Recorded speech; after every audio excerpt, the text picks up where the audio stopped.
안녕하세요.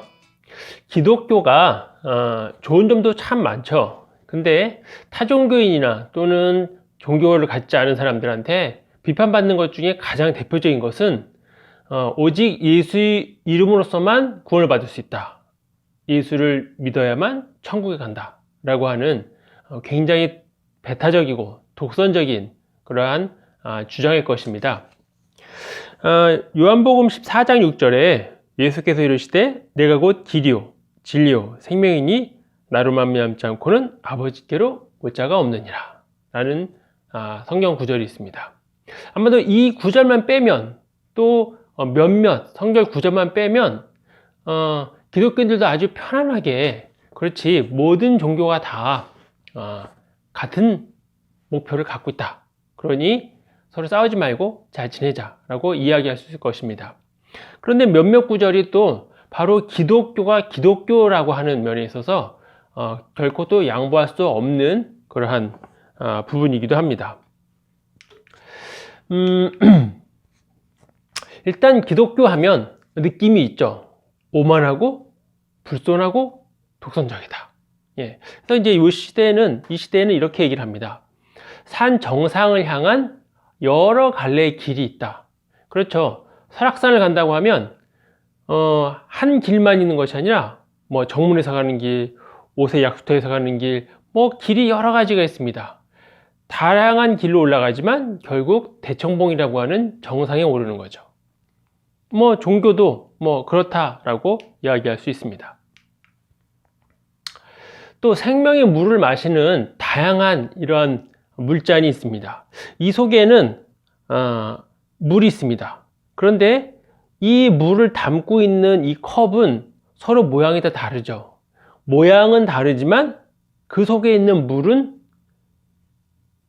모양만 다를 뿐 그 속에 있는 물로서의 본질은 절대 바뀌지 않습니다. 전혀 다르지 않습니다.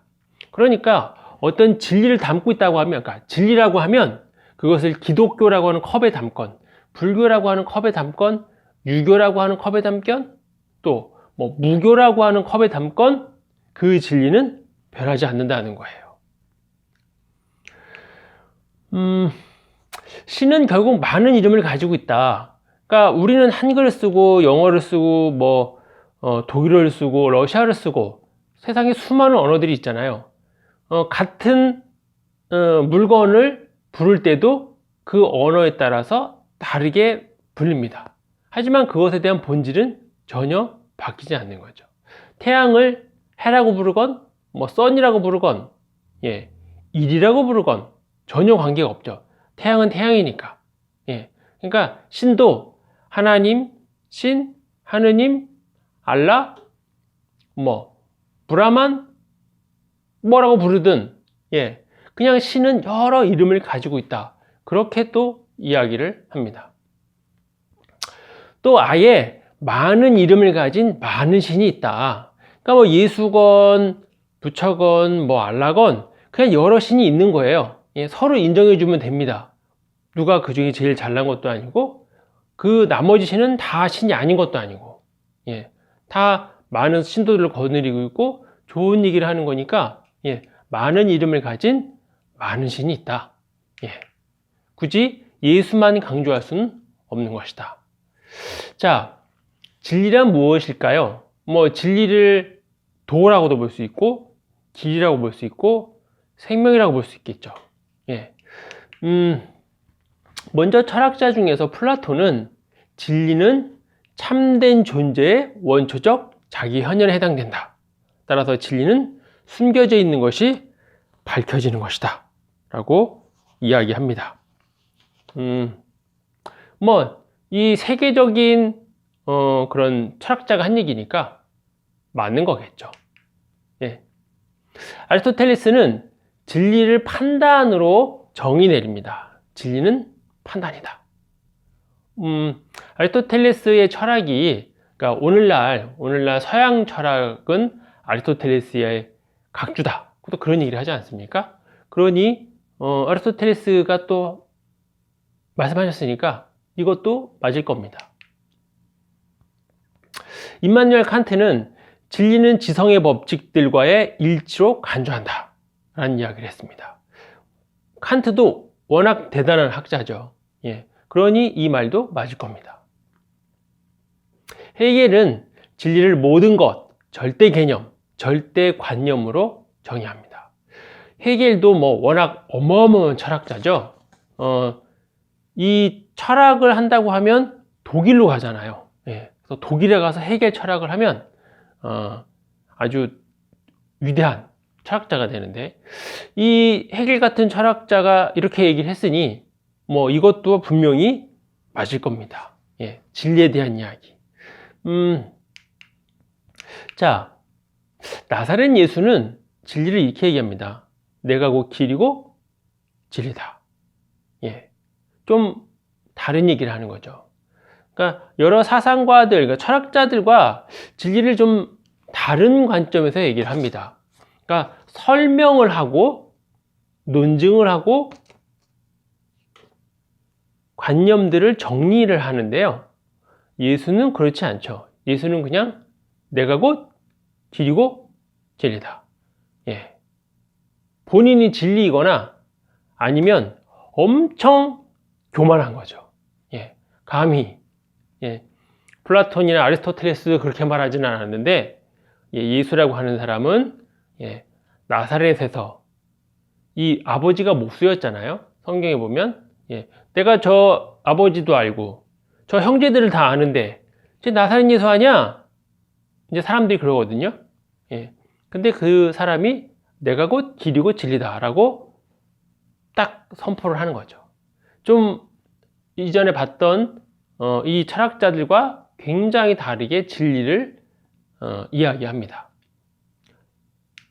자, 그러면 종교에서는 어떻게 얘기를 할까요? 일단 불교의 석가모니를 한번 보겠습니다. 고타마 시타르타라고 하는 본명입니다. 석가모니는 이제 샤카무니의 음역이죠. 한자로 된 음역인데, 샤카족 출신의 성자다. 그 뜻입니다. 샤카무니, 석가모니. 샤카족은 오늘날의 이제 네팔 지역입니다. 이 인도가 아니고 이제 네팔 남부 지역에 있는데요. 이제 붓다의 뜻은 이제 깨달은 사람이다. 도를 알게 되고 진리를 알게 된 거죠. 진리가 무엇인가? 진리가 무엇인지 깨달은 거예요. 그러니까 예수랑 또 좀 다르죠. 예수는 내가 진리다 라고 했는데, 붓다는 저것이 진리구나 하고 빡 깨달은 거예요.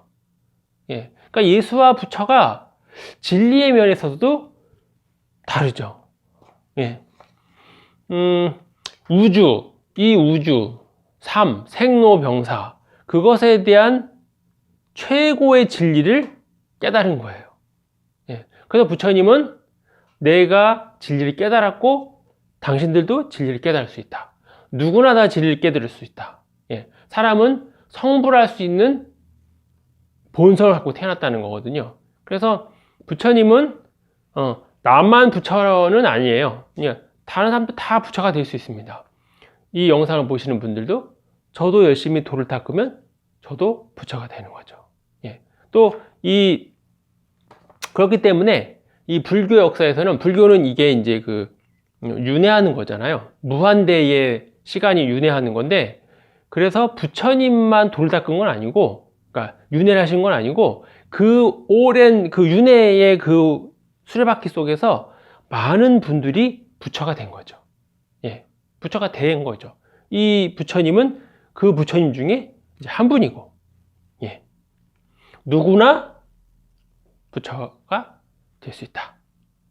아주 부처님의 그런 넓은 자비로운 그런 말씀이십니다. 예수는 내가 곧 길이요 진리요, 내가 생명이다, 내가 진리다. 그런데 부처는 진리를 깨달은 분입니다. 이제 공자님은 예수님보다 한 5세기, 그죠? 5세기 이전 분입니다. 논어의 선진편에 보면 이제 게로, 제자죠. 게로가 얘기를 합니다. 신을 섬기는 일, 그러니까 귀신을 섬기는 일을 이걸 물으니까 공자님께서 뭐라고 하시냐면, 살아있는 사람도 제대로 섬기지 못하는데 어찌 신을 섬기리요? 그럼 죽음은 무엇입니까? 그러니까 아직 삶, 이 생에 있는 삶도 모르는데 어찌 죽음을 얘기하느냐라고 얘기를 해요. 예. 역시 공자님다운 말씀이죠. 이 공자님은 정말 공자님다운 말씀만 하세요. 굉장히 겸손하고 이 현실 세계에서 아주 중요한 말씀을 하신 거죠. 죽음 이후가 어떻습니까?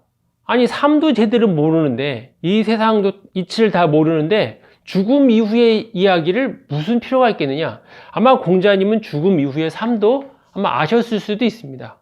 예. 뭐 대단하신 분이니까. 이분도 또한 득도의 경지에 이르신 분이었을 테니까 죽음 이후의 삶도, 죽음 이후도 분명히 아셨을 것 같아요.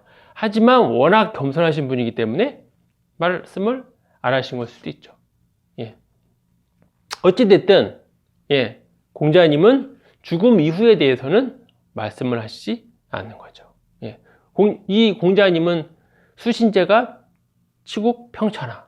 예. 그것이 아주 중요한 것이고, 또 그런 것을 아주 중요하게 여겼죠. 그것이 이분에게 있어서는 진리입니다. 자, 힌두교에서는 신이 워낙 많습니다.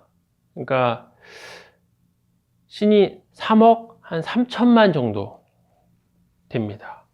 예. 힌두교가 어느 거 하나로 콕 집어 얘기하기가 어려운 거죠. 그러니까 신이 워낙 다양하게 많고, 그리고 이제 힌두교라고 보면 다양한 신들의 어떤 총칭이죠. 신이 워낙 이 3억이 넘는 거니까 이 총칭이지 하나의 단일한 이 종교로 보기에는 좀 어렵다. 그러니까 이제 기독교와 비교해 보면 서로 관점이 워낙 달라서 그 접점을 찾기는 많이 어렵습니다.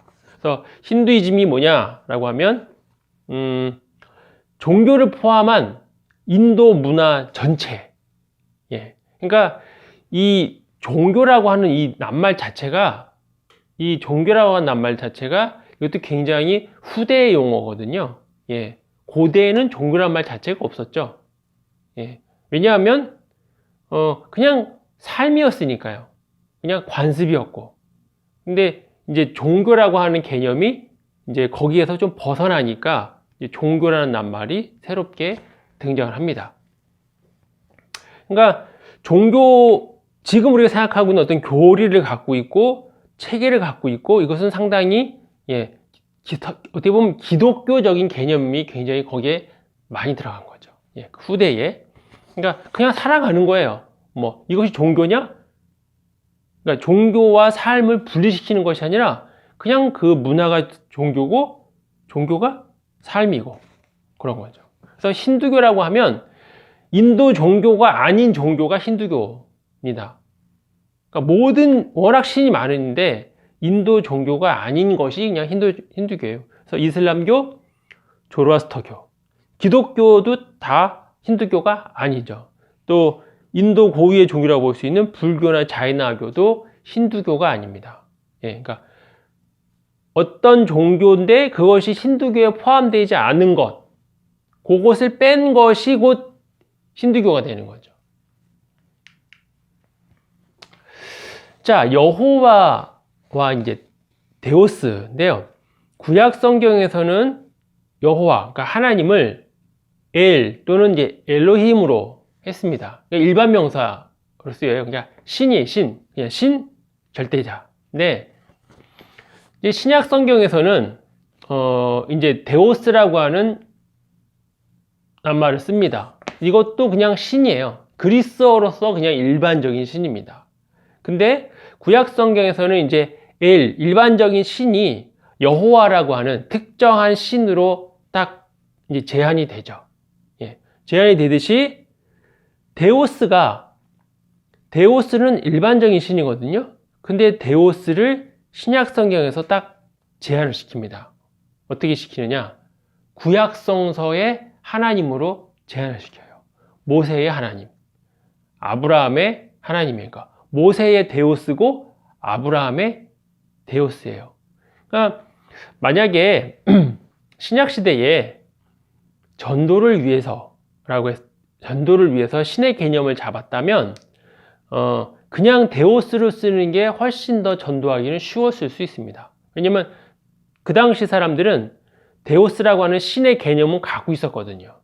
예. 그리고 이 그리스의 철학자들이 신에 대해서 아주 밀도 깊게 이야기를 많이 했습니다. 예. 그래서 그냥 데오스로 가면 그 전에 사람들이 신에 대한 관념은 갖고 있었으니까, 아, 내가 알고 있었던 그 신 하면서 그냥 기독교로 자연스럽게 갈 수 있었는데, 기독교에서는 신을 아주 제한시켜버리죠. 예, 그 데오스가 누구냐? 아브라함의 데오스다. 이렇게. 예, 여호와로 한정시켜버려요. 그래서 구약 성경의 유일신이 신약 성경에 그대로 유일신 사상으로 그대로 들어옵니다. 그러니까 문제가 생기는 거죠. 이제 다신교 사회, 로마도 다신교 사회였거든요. 근데 다신교 사회에서 유일신을 주장하니까, 더군다나 이 유대인들은 이 기독교가 어쨌든 유대교에서 시작된 거니까, 이 로마 입장에서는 유대교는 자신들의 그 식민지 사람이고, 로마 시민권을 갖고 있는 사람과는 엄연하게 정치적으로나 경제적으로 이 차이가 있는데도 불구하고 감히 로마의 그 위대한 신들을 거부하는 거거든요. 그 로마에는 이제 이집트에서 온 신들도 많았고요, 그리스에서 온 신도 많았고, 또 자체적인 신도 많았습니다. 근데 그 신들을 다 받아들였어요. 그러니까 또 로마가 또 이 타국, 그러니까 자기네들이 정복한 나라의 신들도 포용하면서 그 로마 그 큰 제국을 유지한 거였거든요. 그러니까 특별히 타 종교가 위협이 되지 않으면 그대로 다 인정해 줍니다. 그래서 또 하나는, 이제 로마는 워낙 강대한 나라였기 때문에 로마 황제가 신의 현현으로서 존경을 받습니다. 숭배받아요. 그래서 나중에는 로마 황제를 신의 현현으로 신전도 짓고 시상도 만듭니다. 그러니까 로마 황제가 곧 신이에요. 신의 아들이고. 그래서 로마 황제가 주님이시다 라고 먼저 고백을 하고, 그 다음에 예수를 섬겨도 문제가 없는 거예요. 왜냐면 로마 황제를 먼저 주님으로 선포했으니까, 고백했으니까. 근데 기독교인들은 그걸 거부한 거거든요. 로마 황제가 주가 아니다, 그리스도가 주다, 주님이시다. 근데 로마 쪽에서 봤을 때는 신이라 하면 무릇 대대손손, 그러니까 그리스 시대부터 신으로 숭배됐다거나, 아니 이집트에서부터 신으로 숭배됐거나, 뭔가 있어야 돼요. 아니면 로마 황제처럼 엄청난 권력을 갖고 있거나, 정말 눈에 보이는 권력이잖아요, 로마 황제는. 그렇게 뭔가를 가지고 있어야 되는데, 나사렛 예수는 뭐 없는 거죠. 뭐가 있겠습니까? 예수가. 그의 변변한 제자들이 있습니까? 또 예수는 아주 짧게 1년에서 3년밖에 사역을 또 안 하고 죽었거든요. 십자가 달려 죽었고. 그러니까 신이라고 부를 만한 변변한 게 아무것도 없는 거예요. 그래서 초창기의 기독교인들은 무신론이라는 죄목으로 엄청난 핍박을 받습니다. 그 어떤 신도 인정하지 않은 거거든요. 로마가 봤을 때에 자신들이 갖고 있었던, 숭배했던, 국가적 행사로 수없이 많이 숭배했던 그 어마어마한 신들, 그리고 또 황제까지 모두 다 신을 인정하지 않으니까 무신론자가 맞는 거죠, 기독교인들은.